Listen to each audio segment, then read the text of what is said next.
1, 2, 3, 4.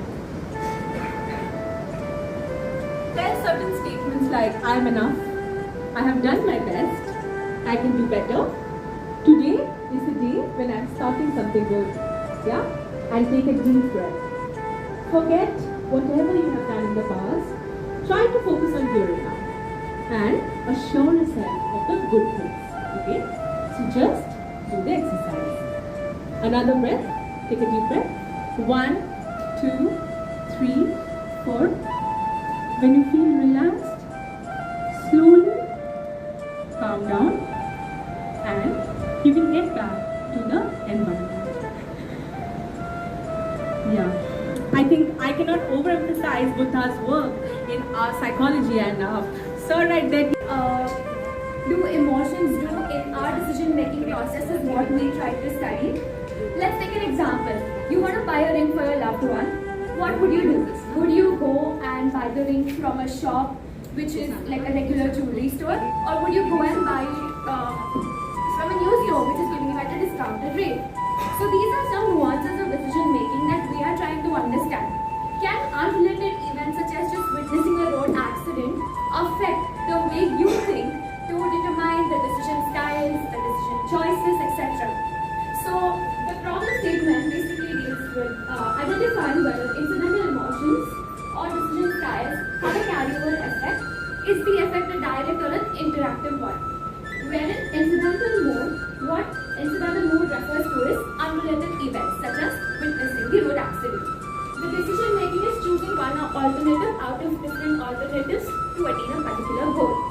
And decision styles are set patterns because of social, cultural or other influences, and current emotions that mediate or not the relationship. So let's go to the next one. So what is the basis for this entire study? There are two models. Before going to these models, there's a concept of bounded rationality by Salmon, which states that rationality has certain boundaries. What are these boundaries? This indicates that there is an important role that emotions play throughout the entire process. So the first model that we looked at was the valence-based approach, which states that similar emotions can elicit similar valences, therefore resulting in similar emotional outcomes. The next model was the appraisal tendency framework, and this states that though emotions are similar, the valences may differ and therefore may have opposite influences. The next one. This is the model, the EIC model, the latest model.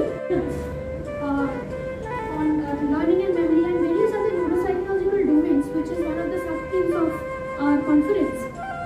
They perform poorly compared to normotensive individuals, or say individuals who don't have hypertension.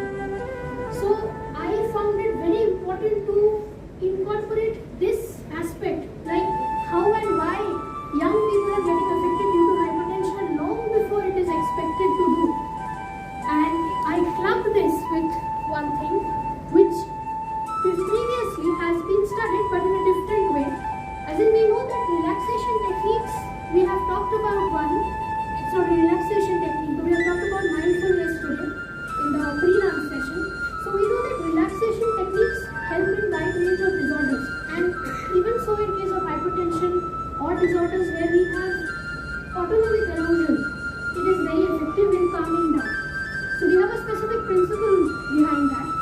So when it comes to hypertension or anxiety disorders or disorders having similar symptoms, sharing similar symptoms, we see PMR or progressive muscle relaxation to be extremely effective. So when I reviewed studies, I didn't see any study clubbing these two aspects together. Like how about administering PMR on hypertension, that too including young people, right? So the aim of the present study therefore was to explore the effectiveness of PMR on two neuropsychological domains which I have selected, set shifting ability and verbal learning and memory on hypertensive and normotensive adults, and compare the findings. So now, as I have spoken about, if we put these two aspects together, like the theoretical background and the literature review which I have talked about, you will see two things. Firstly, that hypertension is more prevalent in the younger generation.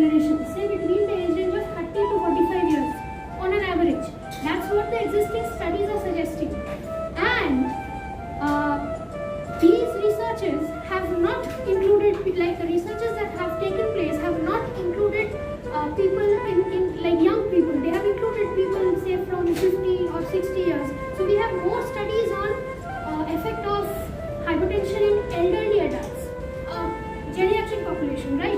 So what about, how about exploring the younger population? So this is how I would like to say that the present study that we are discussing is distinctive in nature, because if you consider the sample that was selected, the age range of the sample was between 30 to 45. So 10 people were selected among whom 5 had hypertension. I know it's a very less sample size, but we'll talk about that. Unveiling the Depths of Fatherhood, and it's a qualitative study, and my research guide was lovely Ms. Ruksha ma'am. So what my study essentially is looking after is caregiver burden and the mental health of their fathers who have children who are intellectually disabled. So that is why I am unveiling the depths of fatherhood, because they've only ever studied mothers mostly. So who is a caregiver? To put it simply, a caregiver is somebody who helps another person with their activities of daily living. Sometimes they get remuneration for doing so, but oftentimes in India, the family looks after the person. So what is caregiver burden? Caregiver burden, according to Zaret and his colleagues, is a phenomenon where if you perceive that caregiving has had an adverse effect on your spirituality, on your physical health, on your mental health, it turns out to become caregiving burden. So in the context of deinstitutionalization that is happening over the past years in India and in the West, what happens is that family is often left to take care of the needs of the person who is mentally ill, but there's a huge gap, because between what professionals know how to take care and how family is equipped with less knowledge to take care of these nuances in mental illness and everything like that. So lots of studies are focused on mothers, because sadly in India the mothers are the ones who bear the most of taking care of children who are intellectually disabled and other mental illnesses, of course. And Edwards and his colleagues, when they conducted a qualitative study in Vellore, it was found that fathers were described as being distant, that they experienced very,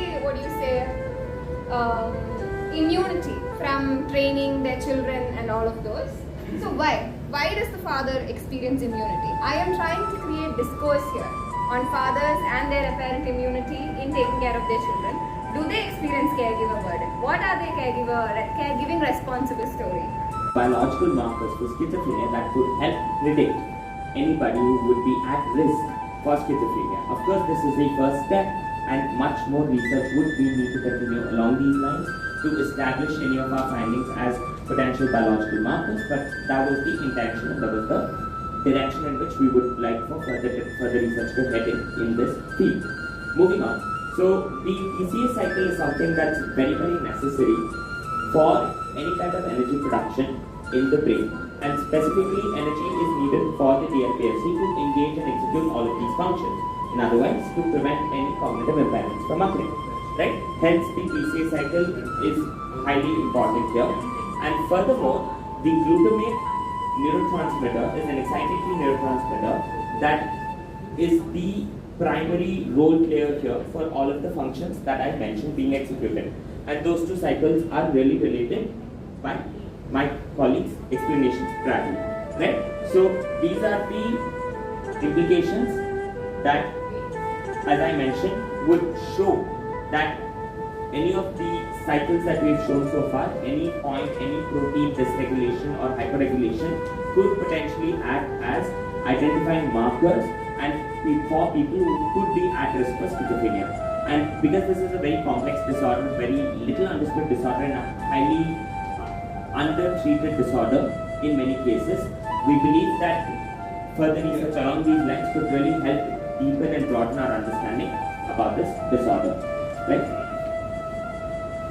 Okay. So for conclusion, apart from a systematic literature review, a lot of genetic tests.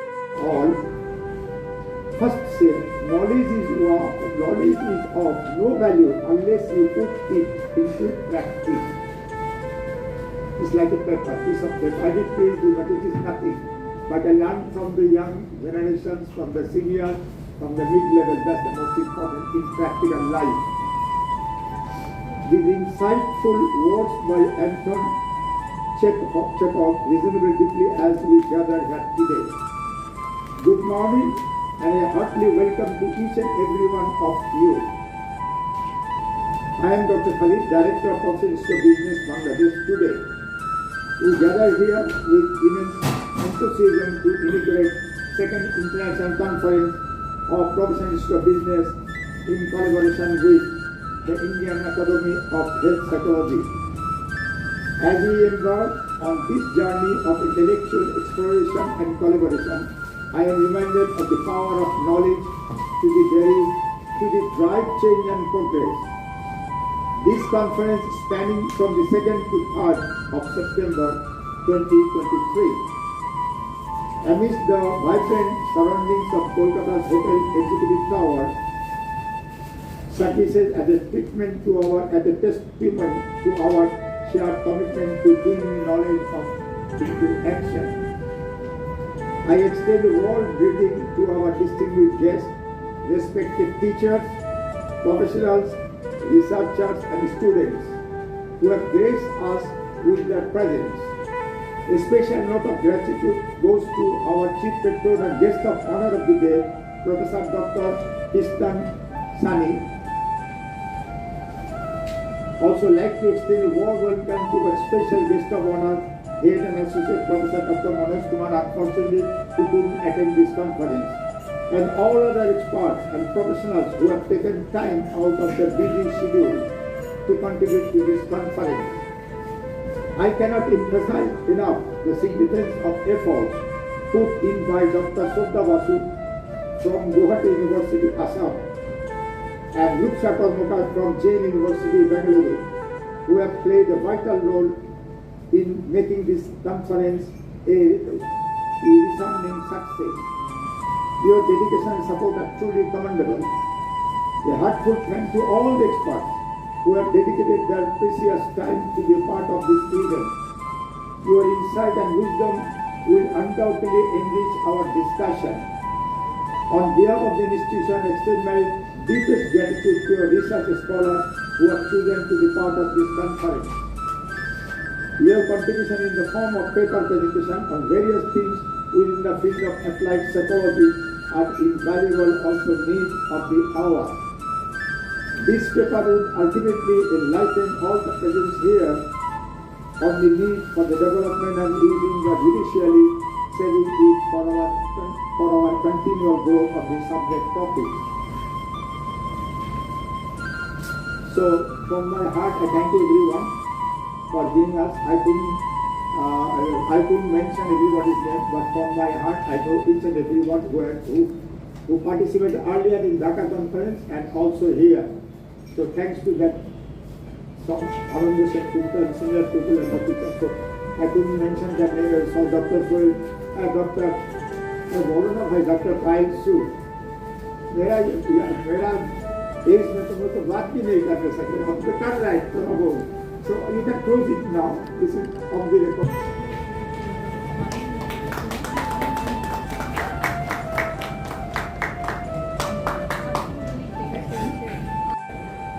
This systematic review, when you review the papers, there were quite a few of them, at minimum even then, but there were quite a few studies that have been conducted in India, and certain studies have been going on to enhance as well for in-depth for neuropsychological findings. Even the Indian Institute of Sciences has also taken up such studies. The Center for Brain Research has taken up such studies.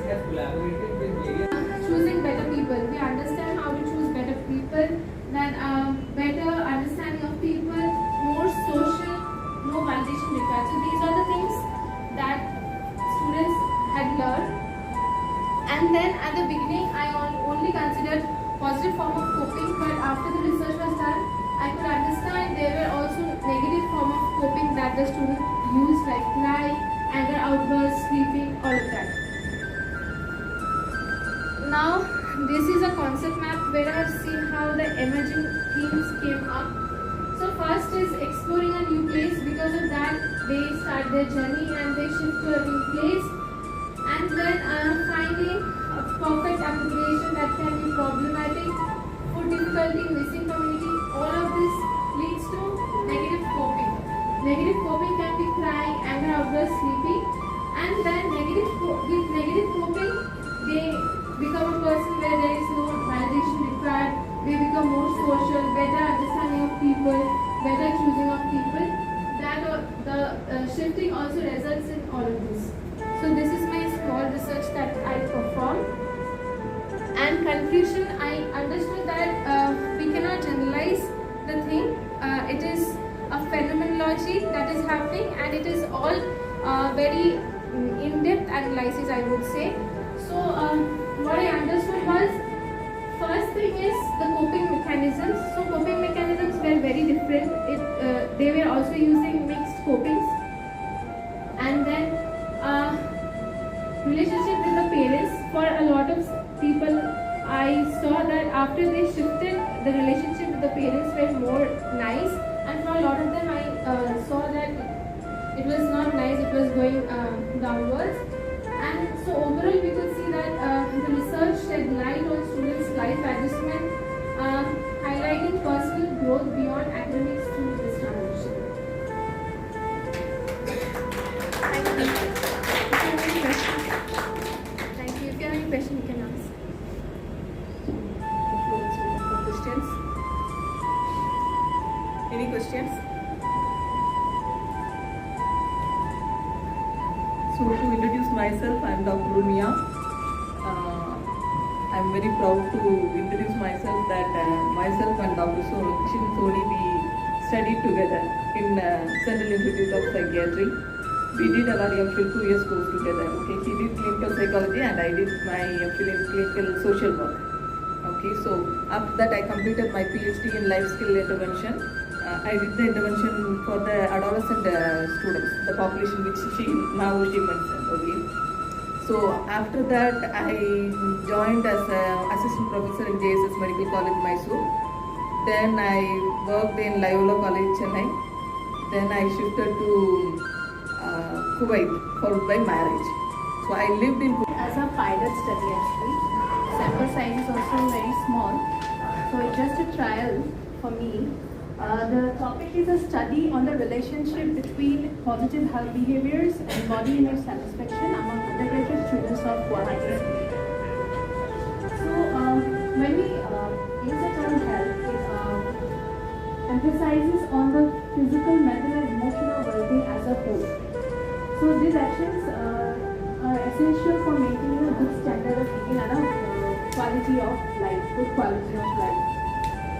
And when we talk about positive health behaviors, these are the acts and routines that people follow to increase their general well-being and quality of life. These actions improve one's physical, mental and emotional well-being, lower the risk of developing chronic illness and lengthens one's life. Some of the examples of positive health behaviors are this, like regular physical activity, balance, nutrition, adequate sleep, stress management, tobacco avoidance, moderate alcohol consumption, regular health checkups, and positive social connections. Improvements in physical and emotional well-being can result from incorporating a variety of these healthy habits in our daily routines. Every individual's needs and circumstances are unique, so it's essential to choose behaviors that align with our goals and values.